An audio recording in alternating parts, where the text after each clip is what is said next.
अस्सलाम वालेकुम मेरा नाम डॉक्टर इल्मा चौहान है और आज हम जिस मौजू पे बात करने जा रहे हैं वो है ब्लड कैंसर्स। अगर आजकल आप इर्द-गिर्द देखें, सुनें तो आपको अंदाज़ा होगा कि कैंसर का इंसिडेंस बहुत ज़्यादा बढ़ता चला जा रहा है, बच्चों में भी और बड़ों में भी।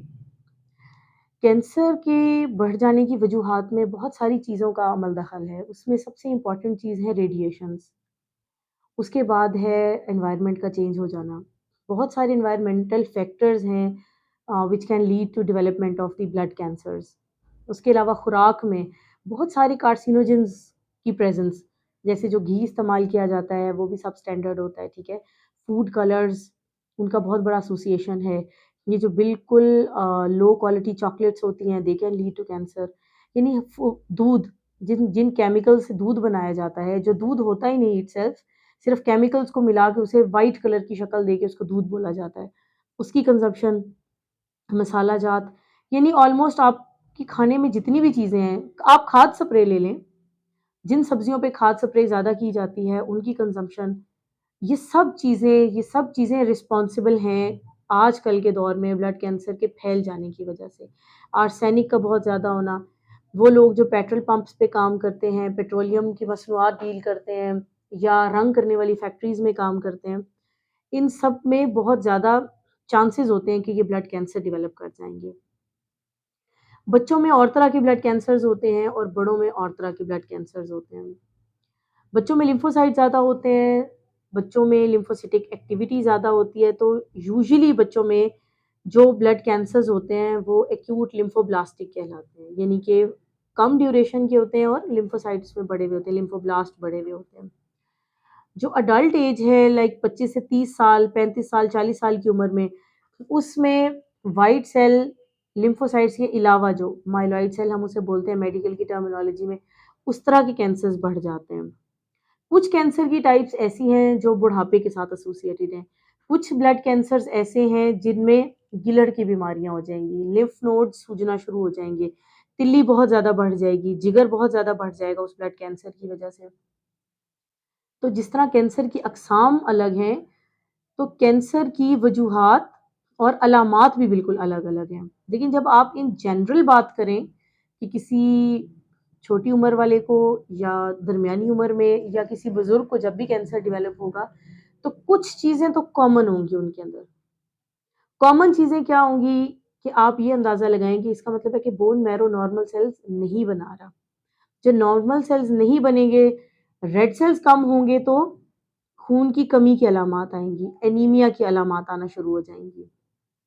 पीला रंग हो जाएगा, चक्कर आएँगे, कमज़ोरी होगी, नींद पूरी नहीं होगी, बात याद नहीं रहेगी, दिल की घबराहट होगी और भूख नहीं लगेगी, ठीक है? यानी कि जो खून की कमी की अलामात हैं। उसके बाद आप अगर देखें कि जो नॉर्मल व्हाइट सेल्स हैं, ब्लड कैंसर में वो भी नहीं बन रहे अगर, वो नहीं बनेंगे तो व्हाइट सेल्स का काम है क़ुव्वत मुदाफ़ियत देना, इन्फेक्शंस के खिलाफ फाइट करना। जब वो भी नहीं होगा, तो बार-बार इन्फेक्शंस होंगे इन लोगों को। White cells normal activity of white cells reduce होने की वजह से, बार-बार खाँसी, नज़ला, ज़ुकाम, पेट खराब, स्किन के इन्फेक्शंस ये होना शुरू हो जाएँगे इनको। तीसरे नंबर पे जो इम्पोर्टेंट सेल है, जो इन्हीं कैंसर के मरीज़ों में कम हो जाएगा, वो है प्लेटलेट्स, जिनका काम है खून रोकना। जब वो खून नहीं रोकेंगे तो ब्लीडिंग का मसला होगा, धब्बे पड़ना शुरू हो जाएँगे। तो इन 3 सेल लाइन्स को कंबाइन करें आप, जो मैंने अलग-अलग अलामात बताई हैं आपको, ये इकट्ठी अपीयर हो जाएँगी या ये 1-1, 2-2 सेल्स जैसे कम होते चले जाएँगे, उसके हिसाब से अलामात आएँगी। वज़न बहुत कम हो जाता है मरीज़ का, बहुत ज़्यादा। खाना प्रॉपर्ली नहीं खा रहा होता, तो देखने में बहुत कमज़ोर और लाग़िर होता चला जाता है ब्लड कैंसर का पेशेंट। फिर आप आगे प्रोसीड कैसे करते हैं कि आपको लगा कि तबीयत ठीक नहीं। एक चीज़ याद रखिएगा कि एक्यूट कैंसर्स यानी जो शॉर्टर ड्यूरेशन के हैं, एकदम से आए और बहुत सख्त किस्म के कैंसर्स जो हैं ब्लड के, उनके अंदर अलामात भी उतनी ज़्यादा सीवियर होती हैं, उतनी ज़्यादा अलामात होती हैं कि मरीज़ की हालत बिल्कुल ख़राब होना शुरू हो जाती है, कि उसके साथ जो अटेंडेंट लेके आते हैं, वो आपको बताते हैं या आप जब उनको तबीयत पूछने जाते हैं किसी जानने वाले को, जैसे ब्लड कैंसर हो, तो यही कहते हैं कि कमज़ोरी बहुत ज़्यादा है, चक्कर आते हैं, खाता कुछ नहीं है ये और दिन-ब-दिन तबीयत बिगड़ती चली जा रही है। फिर आप सबसे पहले डॉक्टर्स क्या टेस्ट कराते हैं? CBC, HB WBCs platelets counts देखते हैं ना कि ब्लड है कितना और जो बच गया उसमें मॉर्फोलॉजी कैसी है, उनकी शेप कैसी है, उनकी शक्ल कैसी है सेल्स की। तो ब्लड कैंसर्स में यूजुअली अगर आप व्हाइट सेल्स की बात करें तो व्हाइट सेल्स अमूमन तो बढ़ जाते हैं, कई लाख में काउंट चला जाता है उनका। और जब आप माइक्रोस्कोप पे उसको टेस्ट करके देखते हैं तो उसके अंदर एबनॉर्मल सेल्स आ रहे होते हैं, कैंसर के सेल्स नज़र आ रहे होते हैं, ब्लास्ट सेल्स नज़र आ रहे होते हैं जो कन्फर्म कर रहे होते हैं। उसके बाद फर्दर वर्कअप में आप उसी पेशेंट का बोन मैरो एग्जामिनेशन करते हैं।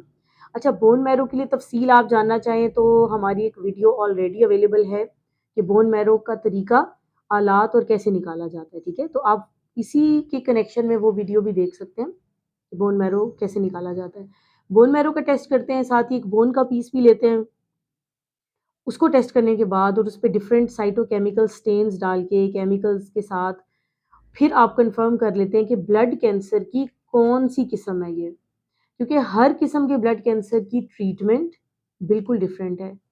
उसका ठीक होना, कितने ड्यूरेशन में ठीक होगा, क्या वाक़ई ठीक हो जाएगा, दोबारा तो नहीं हो जाएगा। नहीं, डिफरेंट चीज़ें हैं मेडिकल टर्मिनोलॉजीज़ में हम उसे बोलते हैं, रिस्पॉन्स टू थेरेपी है, प्रोग्नोसिस है, रिकरेंस है, दोबारा तो नहीं हो रहा। हर कैंसर की ये अलग-अलग अलामात हैं।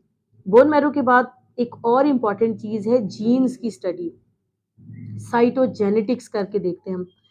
कुछ साइटोजेनेटिक्स में म्यूटेशंस इस तरह की होती हैं कि जो ट्रीटमेंट को रिस्पॉन्स नहीं करती और कुछ म्यूटेशंस ऐसी होती हैं जो फौरी रिस्पॉन्स दे देती हैं। तो ब्लड कैंसर के मरीज़ की सेहतयाबी के लिए हमें कोशिश भी करनी चाहिए, जो बेस्ट पॉसिबल डायग्नोसिस है और ट्रीटमेंट है, उसके लिए भी उसको हेल्प आउट करना चाहिए और गाइड भी करना चाहिए। बहुत से मरीज़ होते हैं, जो बहुत वेल अवेयर होते हैं, गूगल पे, गूगल स्कॉलर पे, उस पे वो सारी सिम्पटम्स पढ़ के, अपने मेडिसिन्स देख के, यानी कुछ ना कुछ नॉलेज गेन कर रहे होते हैं उसके ऊपर। तो मुझे उम्मीद है आपको वीडियो पसंद आई होगी क्योंकि इसमें काफ़ी हमने कोशिश की है कि आपको नॉलेज ट्रांसफ़र कर सकें। अपना बहुत सारा ख़्याल रखिए। अल्लाह हाफ़िज़।